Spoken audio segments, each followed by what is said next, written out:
Fala, meus amigos, sejam todos muito bem-vindos ao nosso 164º dia de devocional. E hoje nós vamos ler o texto de Efésios 2, versículo 8 ao 10, que diz assim: Pois pela graça vocês são salvos, por meio da fé. E isso não vem de vocês, é dom de Deus.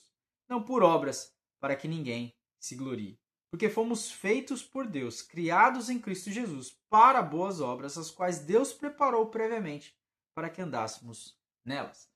Eu estava refletindo sobre esse texto, que é um texto que a gente costuma ler bastante, eu costumo ler muito esse texto.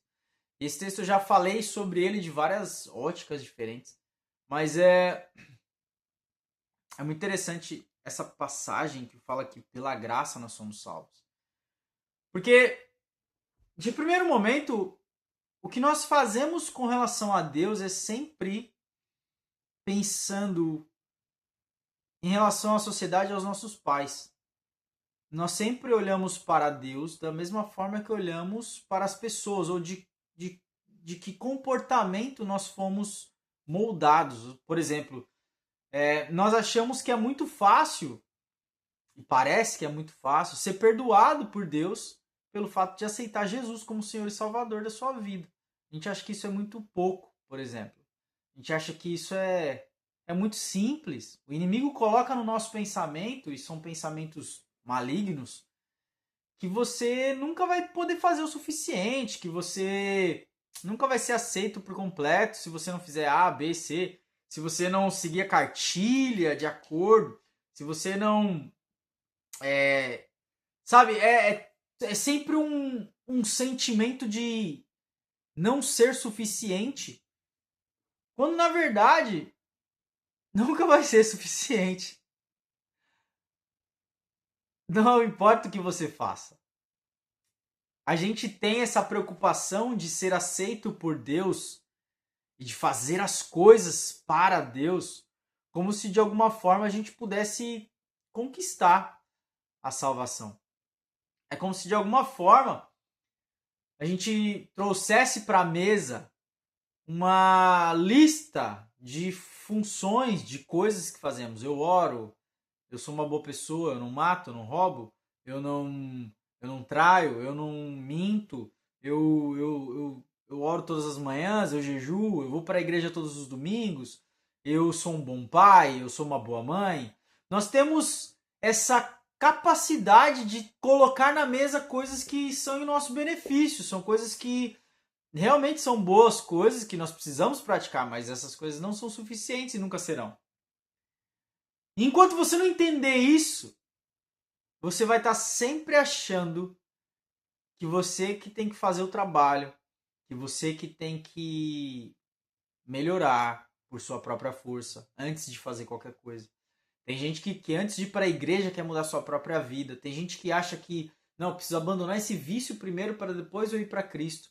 Eu tenho que abandonar isso aqui, eu tenho que melhorar isso aqui, eu tenho que ser assim. Porque a gente acha que para ser aceito por Deus temos que ter uma lista de coisas ou de características que a gente precisa se incluir nela. E aí, então, agora eu gabaritei. Agora eu vou ser aceito. Mas o texto é muito claro. É pela graça. E não é por meio de você. É por meio de Cristo. É como se um fardo bem pesado fosse tirado das nossas costas quando você entender isso. Não é pelas obras.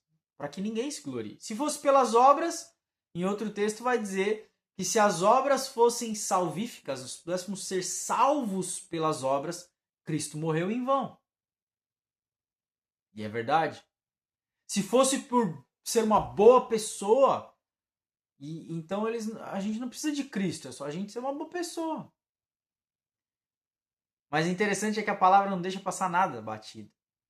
Quando Adão peca e ele come da árvore, do fruto, quando ele desobedece a Deus e come da jaca lá que ele não podia comer, não era só o conhecimento do mal. O fruto da árvore que ele comeu não era só a árvore do conhecimento do mal, a árvore do conhecimento das coisas ruins, a árvore do conhecimento dos pecados. Não. É a árvore do conhecimento do bem e do mal. E aqui, se você volta um pouquinho o texto,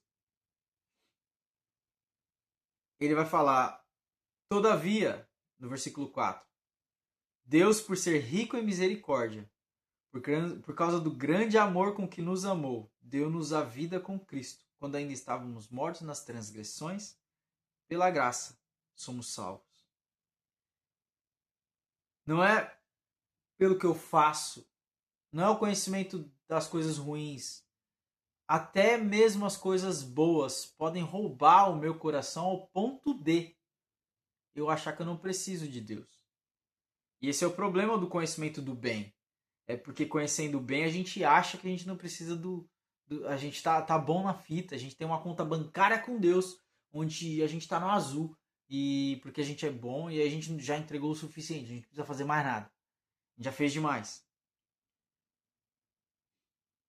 Quando você vai para 1 Coríntios, capítulo de número 1, no versículo 28 em diante, ou a gente pode ir até um pouquinho mais para trás, no dia 26, está dizendo assim: Irmãos, pensem no que vocês eram quando foram chamados.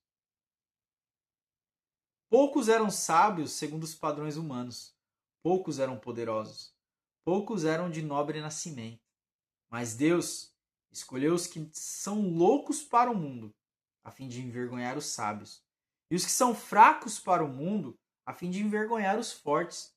Deus escolheu as coisas insignificantes do mundo, os desprezados e as coisas que não são para invalidar os que não são, para invalidar os que são, a fim de que ninguém se glorie diante dele. É, porém, por causa dele que vocês estão em Cristo Jesus, o qual se tornou para nós sabedoria de Deus, justiça, santidade e redenção, a fim de que, como está escrito, aquele que se gloriar, glorie-se no Senhor. Então, esse é o ponto, é ser salvo pela graça. Nada do que façamos, até as coisas boas, nunca serão suficientes. As religiões colocam o ser humano numa posição onde se você fizer coisas boas, diminui o karma. Se você fizer coisas boas, diminui o tempo no purgatório. Se você fizer coisas boas, você reencarna como um espírito evoluído. Se você fizer coisas boas. Então, todas as religiões colocam uma segunda chance para experimentar mais, para fazer de novo, para fazer melhor, para ser punido. Todas as religiões colocam nesse sentido de que você precisa ir ali ter um level up, depois tem uma outra up, tem uma outra vida, tem uma outra vida, tem uma outra vida, como se fosse num joguinho de videogame, nunca chega o game over. Mas a palavra, as escrituras vão dizer que para nós é dado o direito de viver uma só vez, vindo então o juízo. Logo, eu só tenho uma chance de ser melhor, eu só tenho uma chance de servir, eu só tenho uma chance de abandonar o pecado, eu só tenho uma chance, que é o hoje. Hoje é o dia para a gente refletir sobre a nossa vida com Deus, a nossa vida em família, a nossa vida como cônjuge, a nossa vida como filhos. Você só tem o hoje. E o hoje é uma bênção. A palavra diz: regozijemos e alegremos-nos nele. Esse é o dia que o Senhor fez. É a oportunidade que você tem de ser melhor, de entender que não é pelas obras, mas é entender essa graça maravilhosa. Ele fez. Ele se tornou pecado por nós. 2 Coríntios 5,17 vai dizer. 2 Coríntios 5,21 vai dizer. Ele fez aquele que não tinha pecado. Pecado por nós. Para que nele, aquele que não era pecado, se tornasse pecado por nós. Para que nele nos tornássemos justiça de Deus. O justo viverá pela fé. Fé em Cristo. Fé naquele que morreu e depois de 3 dias ressuscitou. Está vivo e vive para sempre. Jesus Cristo Senhor. A fé nele, no sacrifício dele, na cruz que ele carregou, no cálice que ele bebeu, em nosso lugar. Parece que é fácil. Parece que é muito fácil. E de fato, é fácil para nós.